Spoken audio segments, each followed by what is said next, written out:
Windows locators with custom strategies. Open the Robocorp Windows Inspector. Select the application. Pick the element.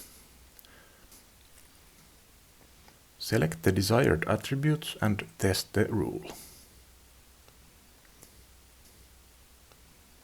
Let's use different strategy for better results. Select the parent element to narrow the results.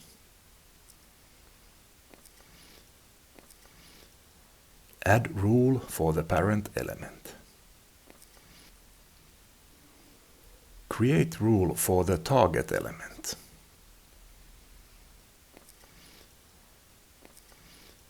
Append the rule for the child element.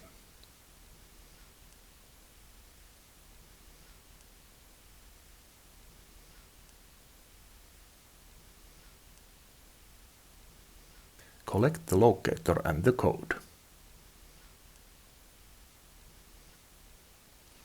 Copy the script. Paste the script to your task.